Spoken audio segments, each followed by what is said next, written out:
es el relativo a las objeciones.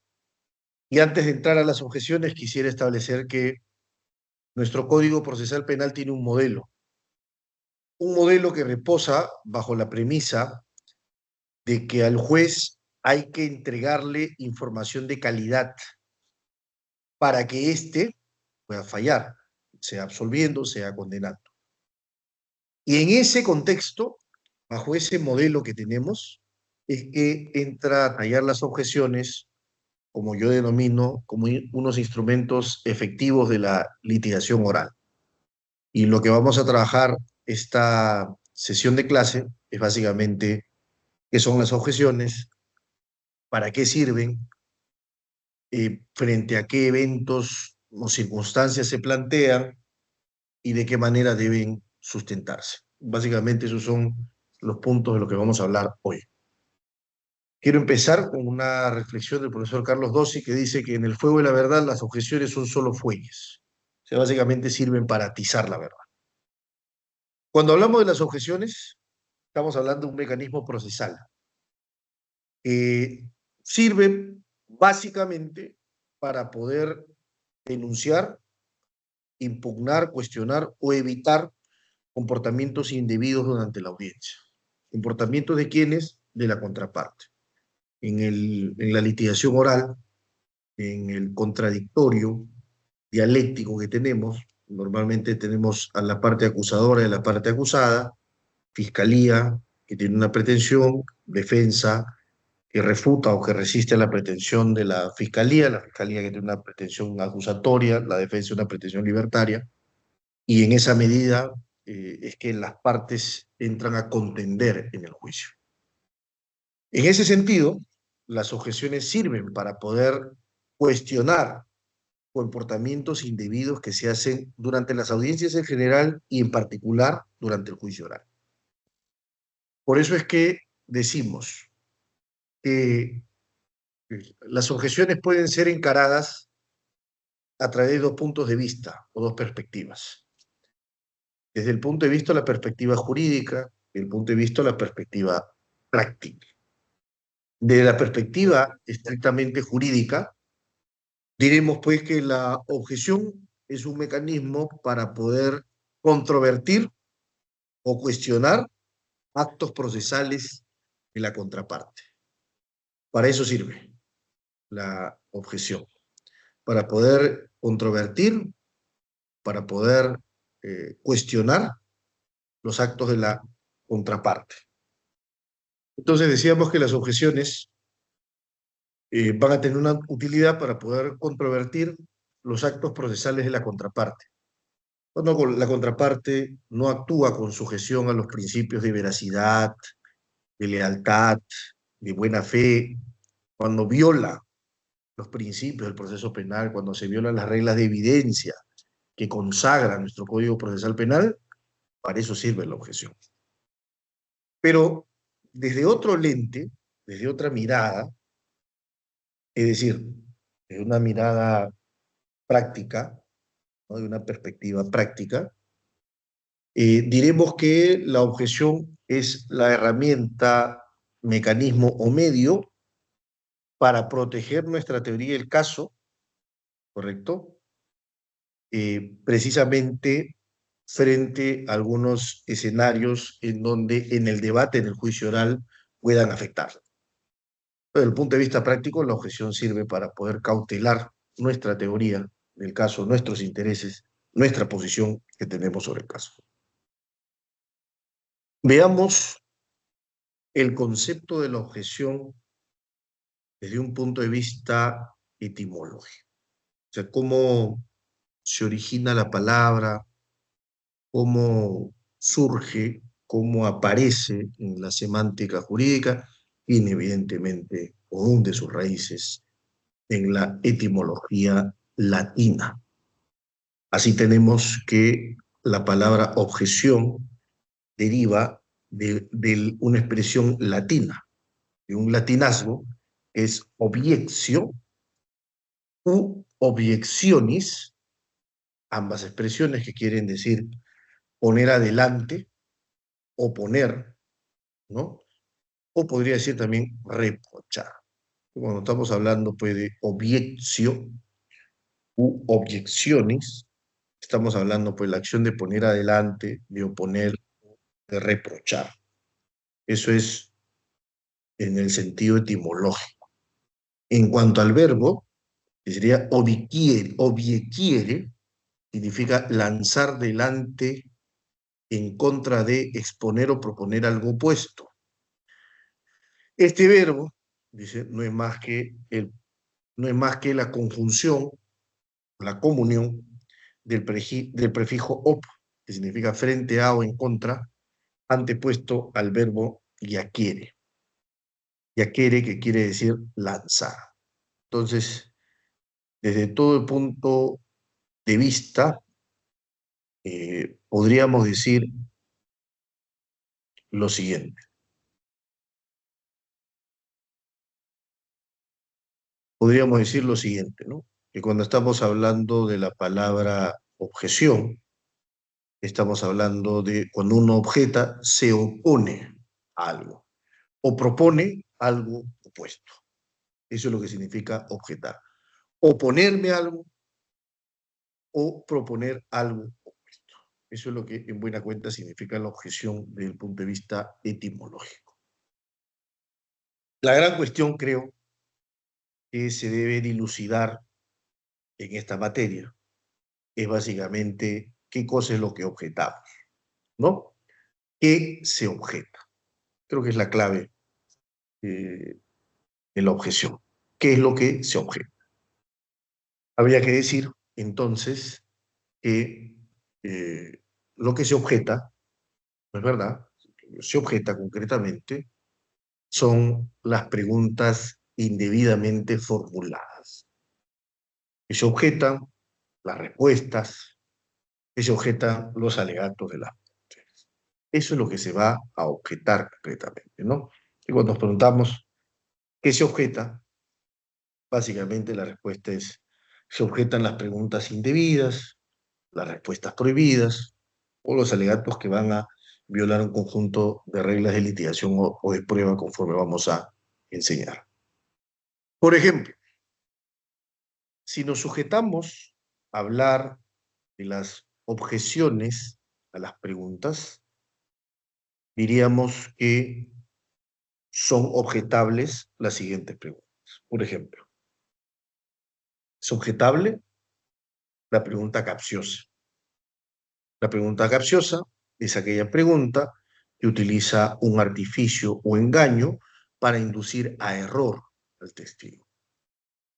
Pongamos que estamos frente a un caso donde un testigo ha dicho que no estuvo presente en una pelea que se produjo, tuvo lugar en la discoteca Esencia de la Policía, el día 15 de diciembre del 2024 a las 11 de la noche. Resulta que le hacemos una pregunta, testigo, y le decimos que si es que se le pregunta cómo vio o cómo actuó el acusado cuando lanzó una botella en contra de la persona tal. Entonces, claramente esa es una pregunta capciosa, porque es una pregunta que busca confundir o inducir error al testigo. Si un testigo dice que no estuvo en un lugar, luego hacerle otra pregunta para que pueda aceptar ciertos hechos de ese lugar, evidentemente suponen pues un engaño que busca hacer equivocar al testigo. Ese es el caso de la pregunta capciosa. Cuando uno revisa el Código Procesal Penal, uno cae en la cuenta de que la pregunta capciosa está prohibida en toda circunstancia. O dicho de otra manera, no existe, no existe ningún escenario, ¿correcto? No existe ningún supuesto, ni en el interrogatorio, ni en el contrainterrogatorio, ni en el redirecto o en el recontrainterrogatorio, existe la más mínima posibilidad de que pueda admitirse la pregunta capciosa como una pregunta válida, como una pregunta permitida, como una pregunta valedera. Eso no existe. La pregunta capciosa siempre es censurable en cualquier momento, escenario u oportunidad. Pregunta capciosa. Por otra parte, tenemos el caso de la pregunta irrelevante. La pregunta irrelevante es aquella pregunta que no es cierto, ¿no? Es una pregunta que no tiene relación con los hechos objeto de prueba. Muchas veces, cuando no se tiene claro para qué va un testigo a juicio o un perito, se les hace preguntas que en realidad buscan que el testigo divague. Por ejemplo, si yo le pregunto a un testigo que a qué hora desayuna en las mañanas, esa es una pregunta claramente irrelevante e impertinente. ¿No es verdad? Una pregunta claramente irrelevante, impertinente, es decir, que no guarda relación con los hechos objeto de prueba. Tenemos otro escenario, la pregunta sugestiva. La pregunta sugestiva es la pregunta que contiene en sí misma, insinúa la respuesta u orienta la respuesta hacia un determinado sentido al testigo. Si yo les digo a ustedes, en este momento son casi las 7 de la noche, eso es una pregunta sugestiva. Si yo les pregunto qué hora es, esa es una pregunta abierta. Si yo les digo a las 10 de la noche se emite el programa 24 horas por el canal 5, es una pregunta sugestiva. Si yo pregunto qué programa se emite en canal 5 a las 10 de la noche, es una pregunta abierta. Entonces, para distinguir la pregunta sugestiva de la abierta, hay que entender que en la pregunta sugestiva siempre sugerimos la respuesta. La pregunta lleva implícita o explícitamente contenida la respuesta. Esa es la definición de pregunta sugestiva. Yo creo que es muy importante en este sentido que se tengan los siguientes recaudos, ¿no es verdad? Que se diga, por ejemplo, una pregunta sugestiva es si es que yo llamo a un testigo, que es mi testigo, yo soy fiscal, y a mi testigo le digo, es verdad que supongámosle, ¿es verdad que usted vio cuando el carro se pasó la luz roja? Es una pregunta sugestiva. Y el fiscal tendría que preguntar, ¿qué cosa es lo que vio usted? ¿Dónde estaba usted? ¿Cómo lo apreció? ¿A qué distancia? Son preguntas abiertas. Entonces, las preguntas sugestivas son objetables siempre que la pregunta la haga el litigante que ofreció al órgano de prueba. Vale decir, si yo soy fiscal, yo no puedo hacerle preguntas sugestivas a mi testigo, pero se las puedo hacer al testigo de la defensa. Si yo soy abogado defensor, yo no puedo hacerle preguntas sugestivas a mi propio testigo, pero puedo hacerlas al testigo de la contraparte. Entonces, la pregunta sugestiva solo está prohibida en el interrogatorio. En el contrainterrogatorio, la pregunta sugestiva está absolutamente permitida. Por otra parte, también están prohibidas las preguntas conclusivas. ¿Qué es una pregunta conclusiva? Es una pregunta, en su formulación, busca que el testigo, en lugar de exponer un hecho, busca que el testigo acepte una conclusión. La conclusión de quien está interrogado. Esa es una pregunta conclusiva. Usted no pudo ver, por ejemplo, usted no pudo ver el vehículo porque había una pared en el medio. Es una pregunta conclusiva.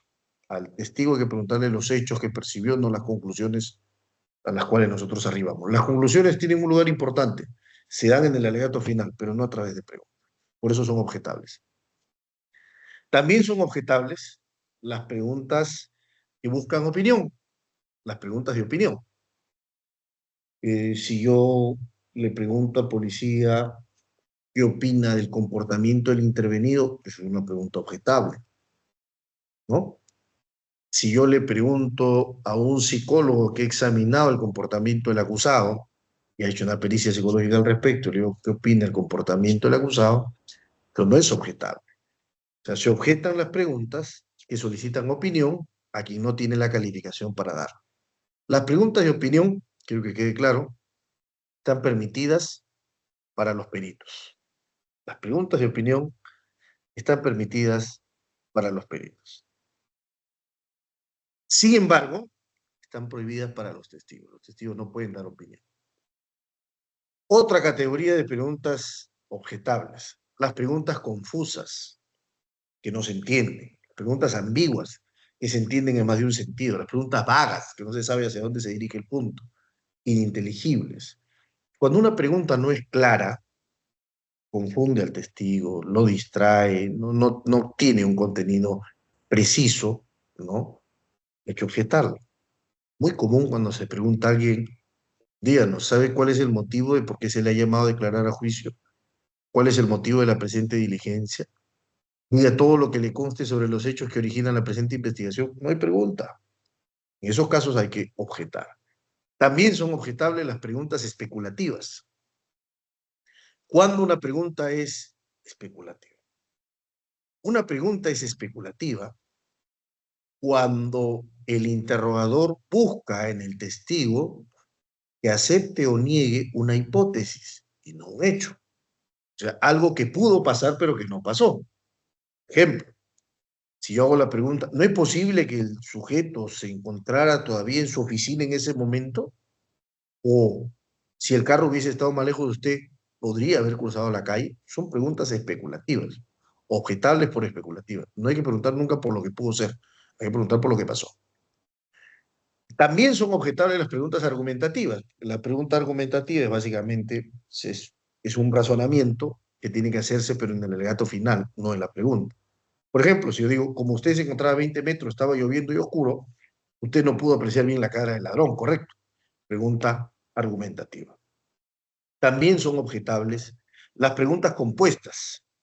¿Qué son las preguntas compuestas? Son las preguntas que contienen más de un hecho.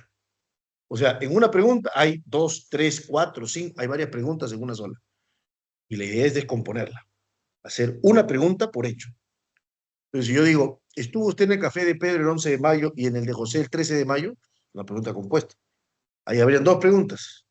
¿Estuvo usted en el café de Pedro el 11 de mayo? Otra pregunta. ¿Estuvo usted en el café de José el 13 de mayo? Entonces, no hagamos dos, tres, cuatro preguntas en una. Hagamos una sola pregunta hecho, porque si no, es objeto. Preguntas repetidas y tendenciosas. Básicamente, acá se objeta la pregunta que ya fue hecha y que fue contestada. Es la pregunta repetida. Yo hice una pregunta y no puedo volver a preguntar lo mismo. Pregunta tendenciosa es la pregunta que busca básicamente eh, buscar afirmaciones de algo que el testigo negó o negaciones de algo que afirmó.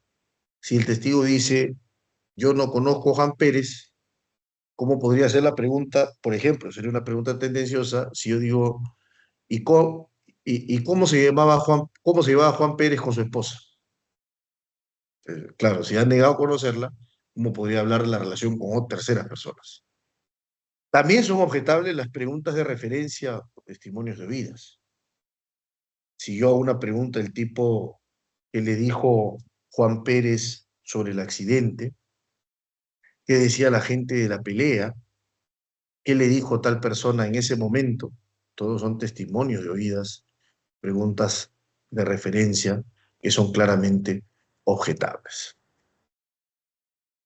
Pero además, pues, hemos estudiado varios tipos de preguntas objetables.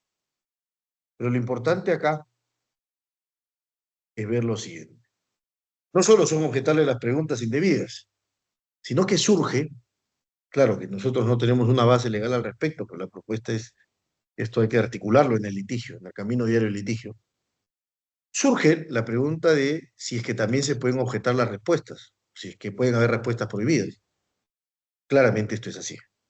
Se pueden objetar perfectamente las respuestas. Por ejemplo, yo le hago una pregunta al testigo.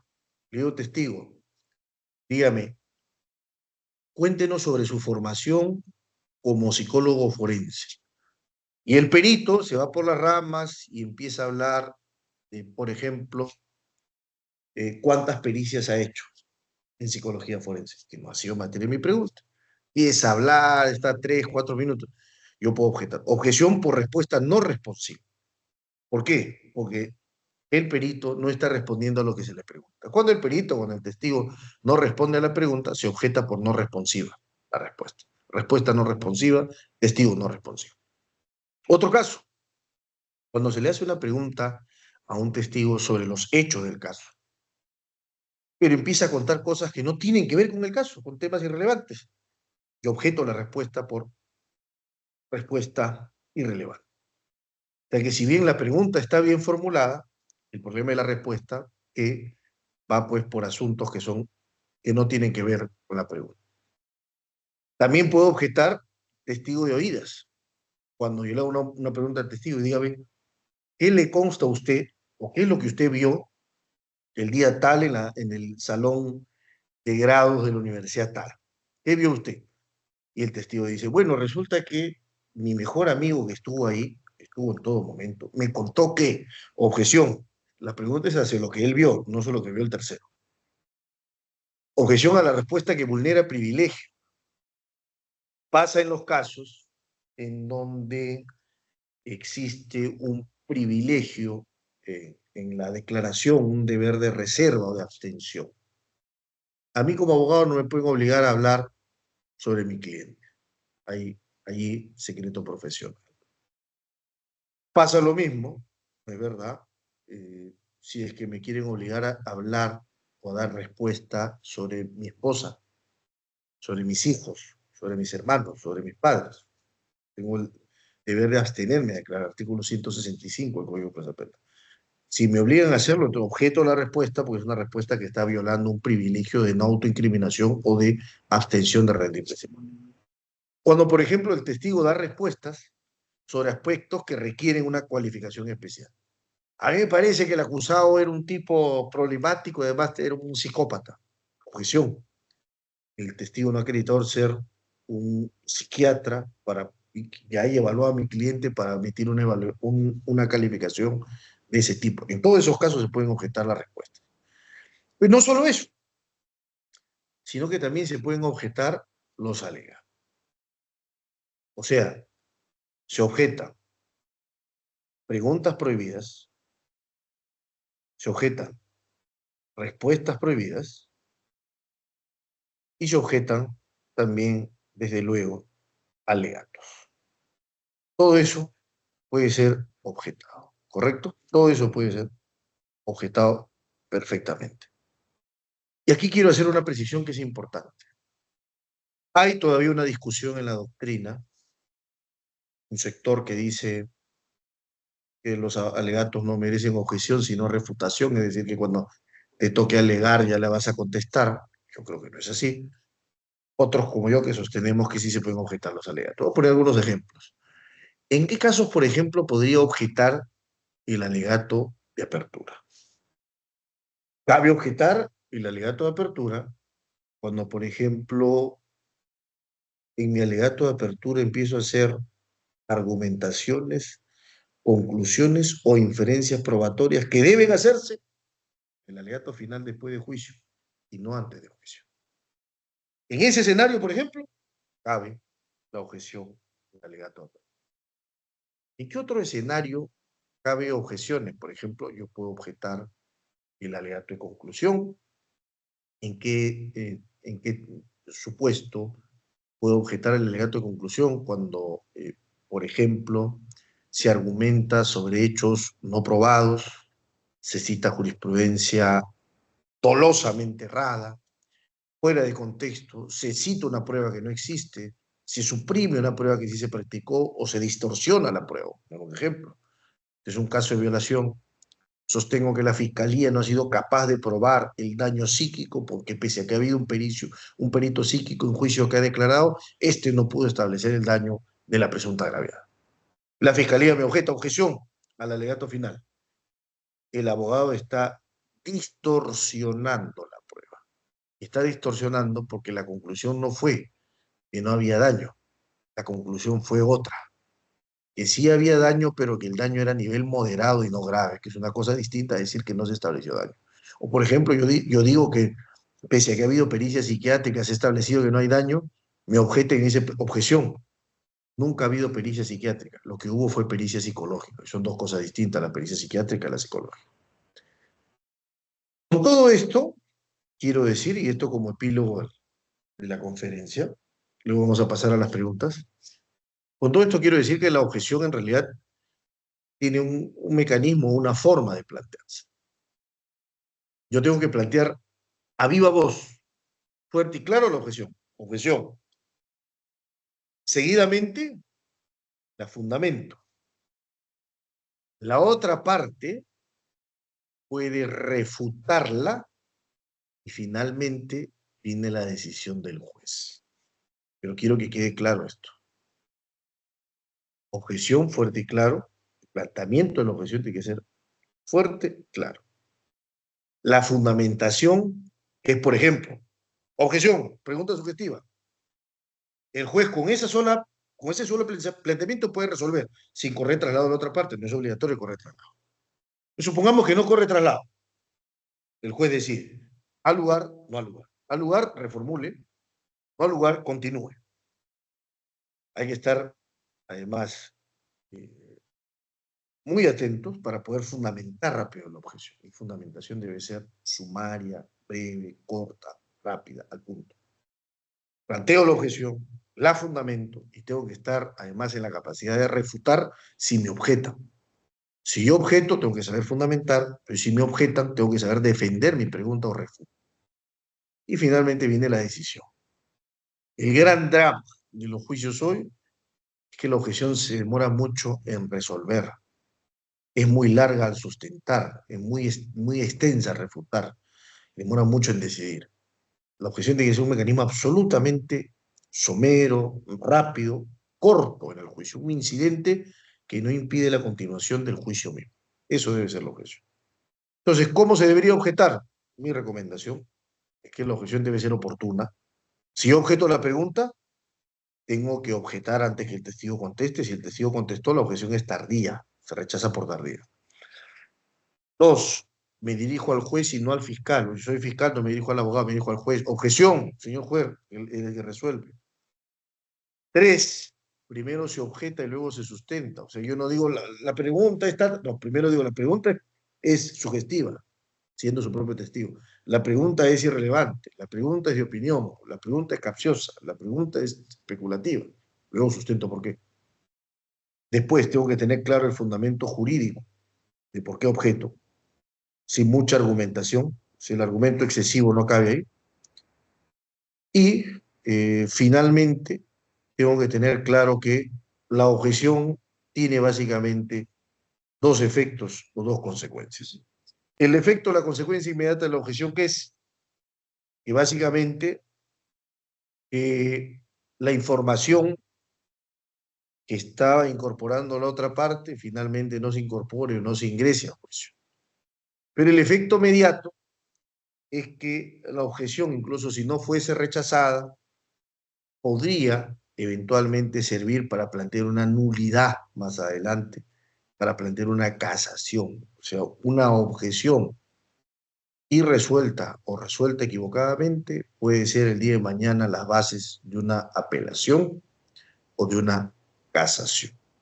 Ese es entonces el tema de la objeción. Recuerden ustedes, solo para recapitular, eh, la objeción, como su propio nombre lo dice, en su etimología, en su origen, en su raíz latina, cuando hablamos de la objeción, estamos hablando de un instrumento para poder denunciar un comportamiento indebido en toda audiencia, en particular el juicio.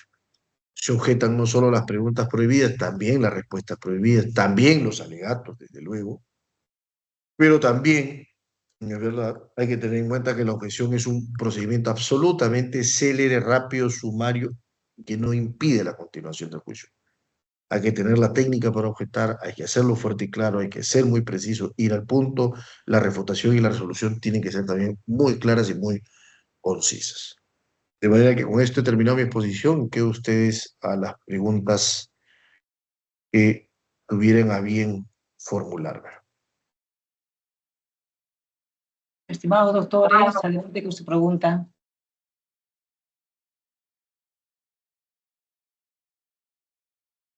Buenas noches, doctor Doctor, buenas Benji. noches. Una consulta sobre las objeciones respecto a las respuestas. ¿Cuál es la finalidad de la misma? O sea, objeto la respuesta para que se dé como no sentada esa respuesta y que brinde la respuesta que yo quiero. Ese es uno. Y la segunda era sobre la objeción a los alegatos de finales, ¿no? O en todo caso de apertura. Si es que uno hace una objeción, en ese momento debería el juez, en todo caso, resolver la objeción o ya sería el último. Y si es que su persona en algún momento la ha planteado acá y cuál habría sido en todo caso el resultado. Muchas gracias, doctor, por su exposición. Por supuesto, Stephanie, claro. Empiezo por lo último, sí. Hay que objetar para que el juez resuelva. O sea, el sentido de la objeción es que el juez resuelve inmediatamente. O sea, el juez no te puede decir, ya voy a resolver, pero que pase el alegato final de la otra parte, o que termine el alegato, no tiene sentido.